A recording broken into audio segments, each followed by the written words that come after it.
spine sitting up straight. You can soften your gaze and you can slowly draw your awareness back inside. Close your eyes. First thing we're going to do, draw that awareness back. We're going to relax. Relaxing the whole body, starting with our head and neck, moving to our shoulders and arms. Relax the chest and upper back. And relax the abdomen and lower back. Relax the hips and the legs. Going to relax the whole body from head to toe. Multi-faith group. There's a Lutheran pastor who found something in me, which was amazing, very blessed by it. His name's Reverend Steve Quill of the ELCA, the Evangelical Lutheran Church of America. And he was putting together a group through his organization called Truth. Very long acronym: Travels, Reveal, Understanding, Trust, and Hope. Truth, right? It took me a while to figure that out. It took me a while to be able to remember that acronym. But the idea was that you travel together as a multi-faith group. I mean, the objective is nice, of understanding the role faith played in the reconciliation process post-Yugoslavian war. But what really ended up happening is that the faith communities that went, the leaders that went, we really became best buds. We really got to understand and know one another. And a lot of goodness came out of that. You know, before that trip, I was just on an interfaith speaking circuit. I was going to synagogues, I was going to churches, I was going to universities and just organizations like exchange clubs, Masonic lodges, places like that, talking about who we are as American Muslims. And the reason I was doing that, by the way, I wasn't a chaplain, didn't have a degree in Islamic studies. I studied Islam for a number of years with Muslim scholars, very consistently. So I had a pretty decent understanding of the religion, but my background was in public relations. So my goal was to present an American version of Islam, American Islam, the identity of the second generation of American Muslims in this country. And I did that. I caught the attention of this pastor, took me overseas. I was the only Muslim. And then, of course, we've had the horrific attacks in Israel and the wars that have taken place as a result of that. And if we zoom back out beyond that, we're living in a time of radical change, climate foremost amongst it, right? Of course, there are the broader political dynamics that are happening in the world right now with the war in Ukraine and with Russia. And then, as I was saying, with climate change, you know, we're living in a time where things are really transforming in a fundamental way about what it means to be human on this planet, what it means to be in our habitat on this planet. And furthermore, with, you know, the breakout of ChatGPT, and we have the advent of AI, you know, we're really approaching what folks in the technology community, or perhaps have already come to it, is called the singularity. And that is when AI, you know, approaches sentience itself. Another way of thinking about singularity is not just in the technological sense, but more in the mystical sense, in the sense of the evolution of consciousness. And that is this kind of realization within kind of the collective of humanity, even if not everyone ultimately personally experiences it, but if there's a kind of threshold of recognition and realization that takes place amongst some of the population, where you can kind of see that life itself, beyond humanity, the animating force that has evolved humanity, is up to something here, doing something. It created our solar system, the powers of gravity and centration, created the sun and the planets, and then eventually created the geologic world. So I think that an accompanying comment like "fake it till you make it" comes out of that imposter syndrome thing where people, I'm just going to fake it till I make it. And people have different attitudes about it, and different levels of confidence. It's like people who don't have the confidence will not fake it till they make it because they want to make sure they know everything before they go into a situation. And other people who have confidence, they go, you know what? I believe in myself. I know that it'll come to me at some point. I'll figure it out, whatever it is.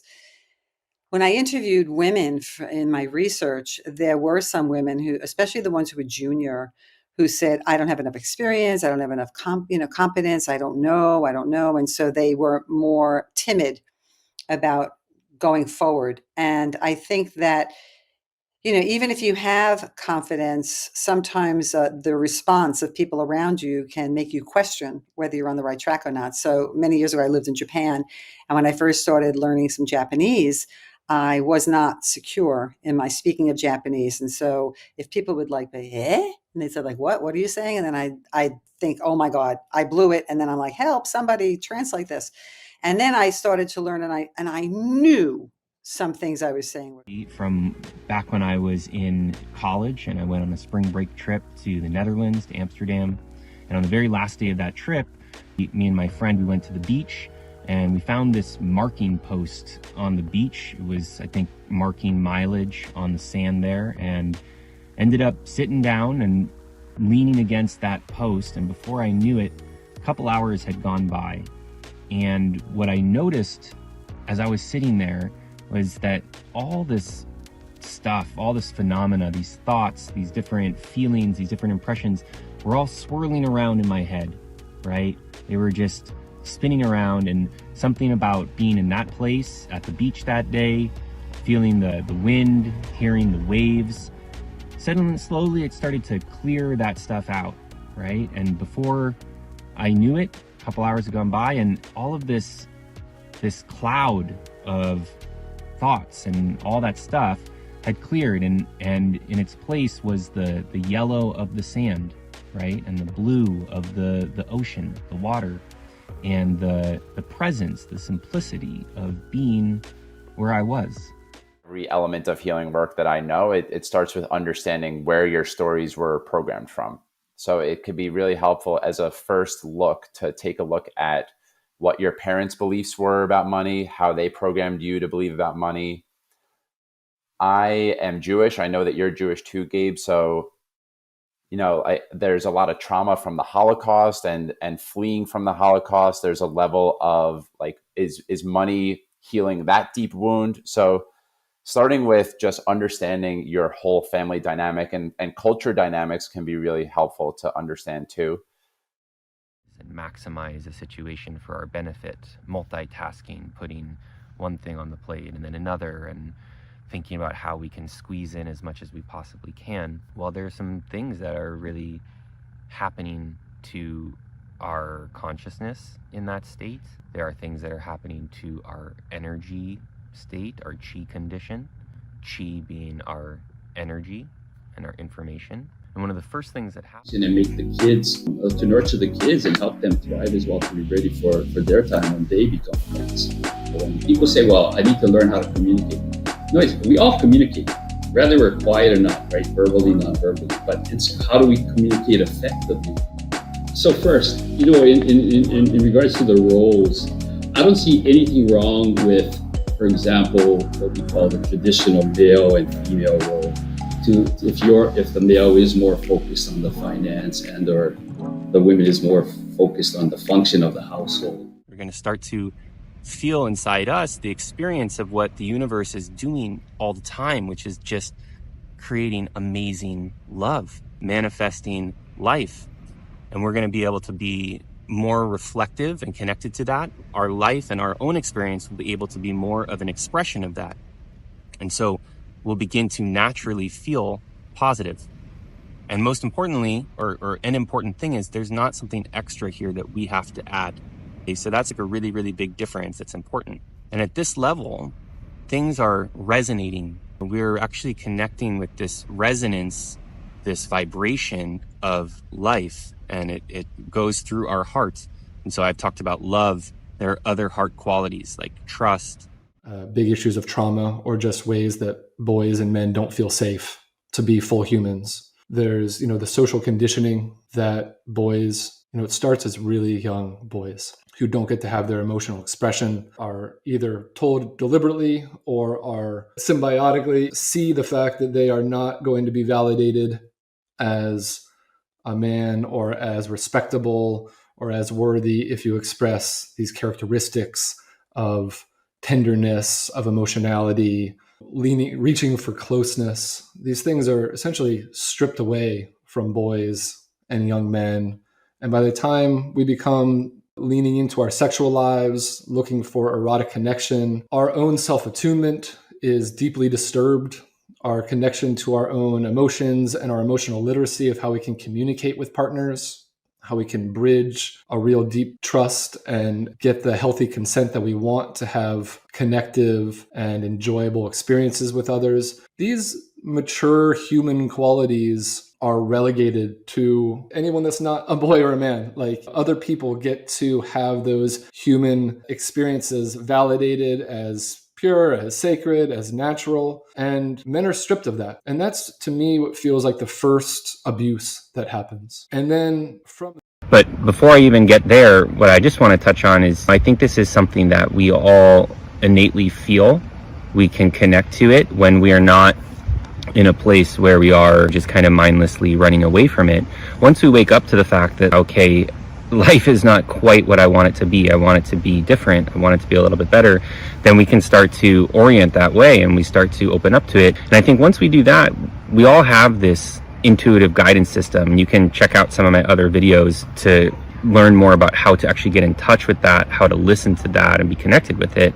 Let it guide your actions and behaviors in your life. What's important to know is that we all have this. It's all in there. We have this sense deep inside of us of what does matter to us. We can call it our soul's mission, a soul's calling, a sense of purpose. But underneath, we have all sorts of layers that kind of cover that up. We might feel cynical about that. I was just noticing like different voices, even as I'm saying it, voices within myself, people I've met over the years that might be kind of critical or dismissive of that idea. But even if it's something very practical, like providing for yourself or for your family, those things matter. Having a job, being able to take care of yourself. So we're not just talking about... They're terrified of making like the wrong choice, of going down a path that's going to make them unhappy, of looking back and thinking, oh, I wish I'd done that other thing. If you're coming to me to ask, like, should I have a baby? Like, okay, if you decide to have a baby, you're giving up a lot of things that you love. If you decide not to have a baby, you're giving up a lot of things you think you're gonna love. Like, there's no path that is free from regret. And so once, that can feel a little depressing actually, but I think of it as kind of liberating, because once you know that you're going to feel some regret and feel some pain, like, okay, it's going to happen anyway, so like, what's the best path forward? It becomes a little easier to see that. But for me, that is absolutely what people get bogged down in, is like they're so nervous about making the right decision and not having to feel that regret that they just can't move forward in any direction, which I promise you is worse than regret. Let's dive into then some of these tools, which I think you're alluding to some already, but people are coming to you with a big decision, whether to have a baby. You threw that one out there. And one of the things is minimizing regret, but when you're working with someone, you're I guess you guys meet for a couple hours or whatever it is. Where do we start? What do we need to be thinking about? We've been through a divorce before, can, I'm sure, relate. It's a hard time and it's a complicated time. Things are not working out as we would have hoped or as I imagined they would be. And then things are different, and we have to make adjustments. And along the way, it can be really difficult. It can be painful, really dealing with that. And so the topic of today is not going to be into all the particular details at all, anything interpersonally about my divorce, but I am going to share about what I've personally experienced as I'm going through that and how it relates to life cultivation and the topics we talk about on this channel. Okay, so I think the very first thing is that sometimes we don't realize until we have some sort of quote unquote misfortune befall us, but you often go through life kind of